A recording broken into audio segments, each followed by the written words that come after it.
Fala galera, vamos lá falar da Constituição Estadual, Constituição do Estado de São Paulo, cara, muito recorrente nos concursos da PMSP, né? Polícia Militar do Estado de São Paulo. E eu quero falar então, começando sobre o governador. Então eu vou pegar alguns artigos da Constituição Estadual, iniciando pelo artigo 40, sobre o governador, que é o chefe da polícia, certo? Sabia disso aí? Governador, chefe da polícia, também está na Constituição Estadual.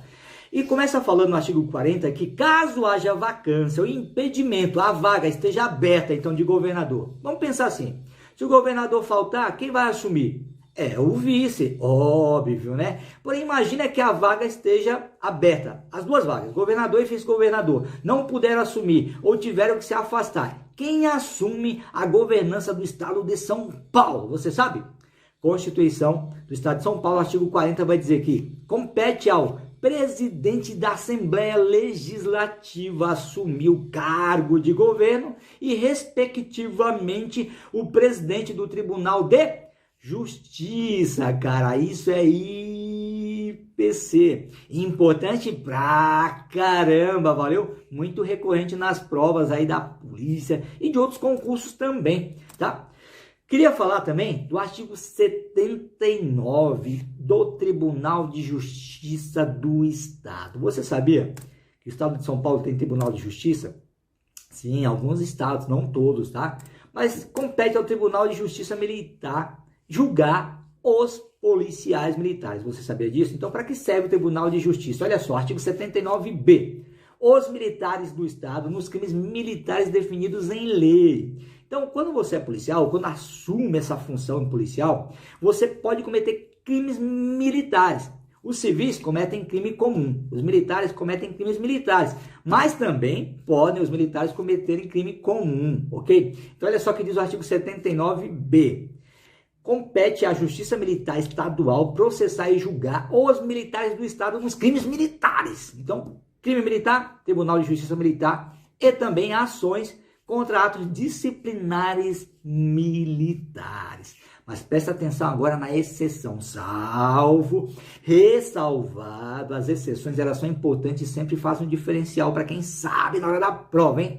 Ressalvada a competência do tribunal do júri, quando a vítima for civil. Então olha só, geralmente os crimes militares são entre militares ou na administração militar, mas se um militar infelizmente acontecer de matar um civil, compete o julgamento ao tribunal do júri. Já viram em filmes lá? Aquele filme lá onde o promotor acusa, o advogado defende e tudo mais, e no final tem aquela bancada lá com várias pessoas observando, e depois eles entram na salinha lá, para quê? Para decidir se aquela pessoa é culpada ou não, e o juiz depois vai dar a sentença. Então o tribunal do júri seria isso aí, certo? Então o militar que infelizmente matar um civil será tribunal do júri. Isso é uma ressalva do artigo 79b, e você tem que saber disso, falou? Vamos lá, também nesse mesmo artigo, cabe ainda ao Tribunal de Justiça decidir sobre a perda do posto e da patente dos oficiais e da graduação dos praças. Então, olha só, os oficiais têm posto e patente, os praças, graduação. Para você entender, quem são os oficiais? Tenente, capitão, major, coronel, tá? Esses são os oficiais que estão na cadeia de comando. E os praças são os subordinados, que é soldado, cabo, sargento, subtenente, que tem a posição de suboficial, né? Então, esses são os praças que têm graduação. Os oficiais têm posto e patente, os praças têm graduação. E compete ao Tribunal de Justiça também, militar, julgar a perda do posto, da patente e da graduação dos praças. Então, pensa assim, o governador é o chefe da polícia, sim, mas a quem compete, então, perder o posto e a patente, tirar o posto e a patente, perder a graduação dos praças, tirar a graduação dos praças? Ao Tribunal de Justiça Militar. Ok? Tudo bem até aí? Esse Tribunal de Justiça tem uma composição, e é isso que a gente vai falar agora, está no artigo 79b. Você tem que saber disso. Qual a composição? A pergunta da prova, hein? Qual a composição do Tribunal de Justiça? Melhor, artigo 80. O Tribunal de Justiça Militar compor-se-á de 7 juízes. 7 juízes. Você sabia disso? Então, Então, olha como é importante essa questão. São 7 juízes. Mas você sabia que dos 7, 4 são coronéis da ativa, são militares? Então, o Tribunal de Justiça é composto de 7 juízes, sendo 4 coronéis da ativa, ok? Então, 4 coronéis e 3 civis, os juízes do Tribunal de Justiça Militar. E compete a ele processar e julgar os militares do Estado, ressalvada a competência do Tribunal do Júri. 7 juízes, 4 militares. Então, olha só, já deixo uma questão aqui.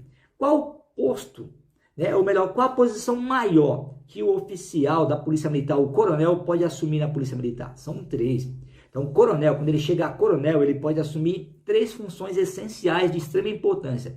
Ele pode ser comandante-geral, ele pode ser chefe da Casa Civil e também, né, juiz do Tribunal de Justiça Militar. Olha só que importância, cara. Muito embaçado, não é isso? Então vamos lá, eu falei que o coronel então assume a posição de comandante-geral e chefe da Casa Militar. Então a quem compete julgar o comandante da Polícia Militar?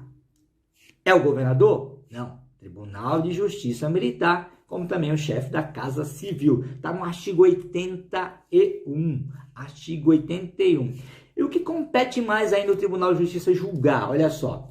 Os crimes militares definidos em lei e os mandados de segurança e habeas corpus nos processos cujos recursos forem de sua competência quando o coautor ou coagido estiverem diretamente sujeito à sua jurisdição. Logo, no teor militarismo, na vida de caserna.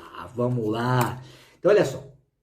Já sabemos que o oficial tem posto e patente. Então, compete ao Tribunal de Justiça, né, decidir sobre a perda do posto e da patente do oficial. E ele pode ser condenado, olha só, é o que diz aqui, ó. O oficial condenado na justiça comum ou militar a pena privativa de liberdade superior a 2 anos, por sentença transitada em julgado, será submetido ao julgamento previsto no parágrafo anterior. Então, se o oficial for considerado indigno ao oficialato, ele pode perder o posto e a patente. E se for condenado a pena privativa de liberdade superior, presta atenção, porque na prova pode ter aquela pegadinha, e pena igual a 2 anos, não, superior, né, a 2 anos, ele também perderá o posto e a patente, cara. Vamos lá? Olha só, queria falar agora da missão da Polícia Militar. Qual é a missão da Polícia Militar? Você sabe? Você quer ser policial? Policial, qual a sua missão? A missão da Polícia Militar está no artigo 141 da Constituição Estadual. Diz aí, ó, a Polícia Militar, órgão permanente, incumbe, além das definidas em lei, a polícia ostensiva e a preservação da ordem pública. Então, qual é a missão da Polícia Militar? Policiamento ostensiva ou polícia ostensiva e preservação da ordem pública. O que é a polícia ostensiva? É aparecer. Por isso que a Polícia Militar tem um highlight, já percebeu? Aqueles carros camuflados, a farda muito ostensiva, aquelas armas, aquela cobertura. Polícia ostensiva, ele está cumprindo seu papel constitucional, artigo 141. Polícia ostensiva tem que aparecer para preservar a ordem pública. Então, a sua missão é essa, aparecer ostensivamente e preservando a ordem pública com a sua presença. Sabia disso? Essa é a missão da Polícia Militar, certo? Agora, também sabemos que os bombeiros são policiais militares, certo?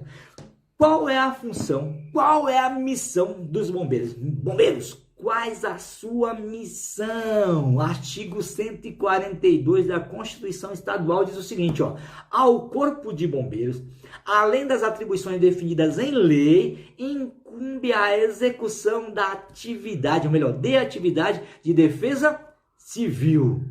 Bombeiros, defesa civil. Polícia Militar, polícia ostensiva, fardada e preservação da ordem pública. E os bombeiros, defesa civil. São todos militares, mas cada um com uma missão específica, fazendo diferencial no estado de São Paulo. Hoje É esse resumo e eu vou fazer muito mais. Se prepara aí e deixa a tua dúvida, manda aí para um amigo e vamos navegar nesse tema. Abraço!